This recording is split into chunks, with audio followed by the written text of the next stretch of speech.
Hi guys, it's Lethal2444 and here is part 5 of my Ascension playthrough. Now I haven't uploaded one in a while, it's been like, I don't know, about 5 days, maybe some more. But I'm going to try and keep these coming every 2 or 3 days. I want to upload them a bit more frequently because there's a lot to get through and we're probably just under halfway. And I've got a couple ideas for a couple series that I'm gonna try and get running on here, which hopefully you guys should like, but you'll find out what they are in the future. And so what are we at? We're looking at rounds, what is it, 18 to 22 I think in this part. And so we're at round 19 now and we have all the perks in the entire map. So I've got Quick Revive, Juggernog, PhD Flopper, Stamina Up and Speed Cola, and it's very rare that you'll actually get all these perks because it is like you have to defend all 4 to get the extra 5th perk. You have to you have to have known where the monkeys are going to go, and it's got to be like coincidence that you are in the same place all of them are, because I think it's very rarely, I've only done it once, but I haven't really tried, but it's very rare that you're going to end up with 5 perks. It's just way too hard to defend. And that guy had no legs, so I'm not sure what he was doing. And you always want to make sure when you're running around, you want to have your thunder gun out, because it's just not worth the risk, because if you get like trapped into a corner or something, you don't have time to get your thunder gun out. Even if you have Juggernog, you still don't have time. And as you know with the max ammo, waste all your ammo as much as you can and make sure you've reloaded before you get it. Unlike I did with the ray gun just then.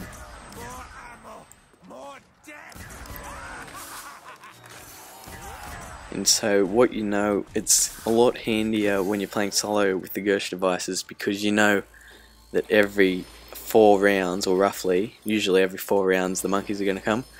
So you know you can go 1 round without throwing a Gersh device, and then the next 3 you can just throw one, and it kills the zombies a bit quicker.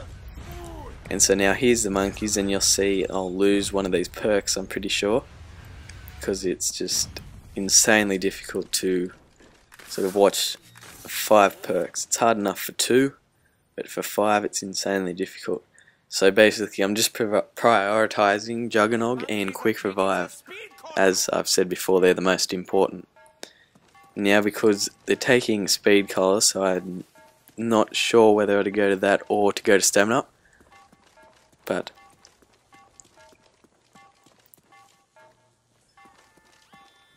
so I know that door is shut, but now I've bought that there, so I know that the monkeys can be in there. And they get very difficult to kill after a while. So now they're taking Speed Cola still, so I made the right decision there and they've taken that. But that's not that devastating, because for this strategy you want to have, I'd say there's 3 main perks that are helpful. There's Quick Revive, Juggernog and Stamina Up, and maybe Quick Revive, Speed Cola, yeah, maybe Speed Cola as like a extra perk that could be helpful. But PhD Flopper is really not that important unless you're an inexperienced player and you're going to be like shooting with the ray gun and you might get yourself with the splash. It's going to be a bit easier if you buy that. But what I'm doing now is, what have I just lost then? I just lost PhD Flopper, and as you can see that's the 6, so they only went to 3 of the perks, and it just happened it wasn't the 3 that I was guarding. So I don't buy Speed Cola again. I might buy that later in the game, I can't really remember. And I think PhD Flopper, as I've mentioned before, it's not the best, and if you're going to be PhD flopping off stuff, it's really just going to get you killed.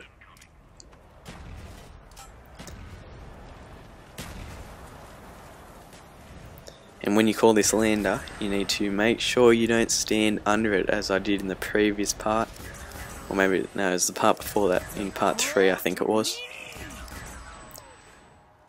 But yes, I think there's going to be about 20 parts, not 30, I've got it out of 30, it'll be more around 20 parts.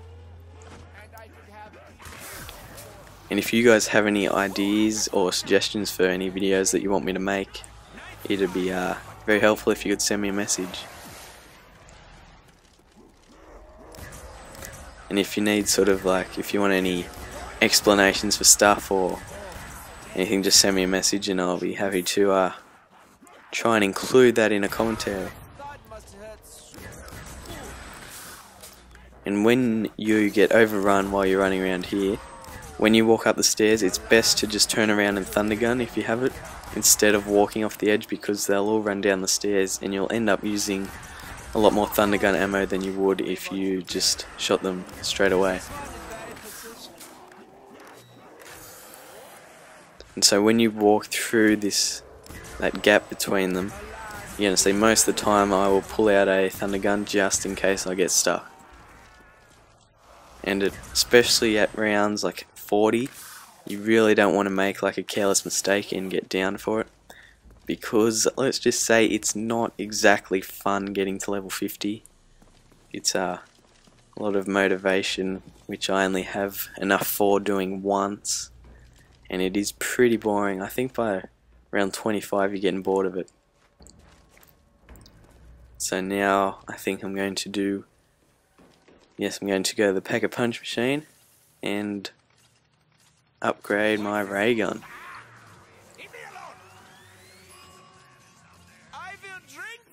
And pretty much after this commentary I'm going to check out this thing that I was playing split screen, and it seems like you can take the other person's gun when it's in the Pack-a-Punch machine. Like it says, like if you put yours in, the player you're playing with can like when it comes back out, it can view it saying hold X to take weapon. So I don't know if that's just an error in the dialogue that it shows up, or you can actually take someone else's Pack-a-Punch weapon.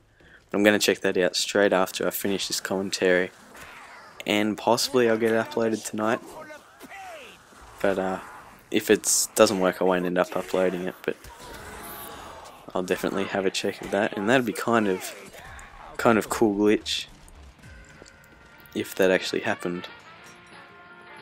I suppose you could annoy some people in that quite easily by like taking their thunder gun or something.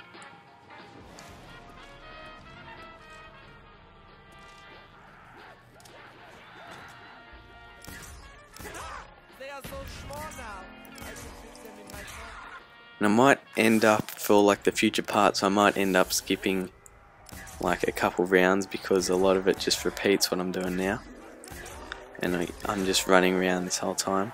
And you don't want to get the death machine. I'm pretty sure I don't get it, or maybe I do, but yeah, I get it now. But you'll see I sort of struggle with it, because for this strategy you sort of always want to be on the move. And there we go, I was right. Do not get the death machine, guys. It is no good for this strategy, because the main idea is that you're running around. And I think I'm out of quick revives once I buy the next one, and you'll see me do the rest. I'm not sure what level it was, but I'll see when we get back here if I have one left.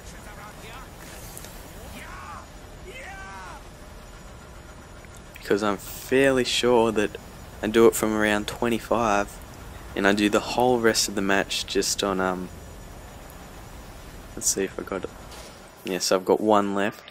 I think I may go down again fairly quickly, or fairly close to here, but then I just do like rounds 30 to 50 without getting down.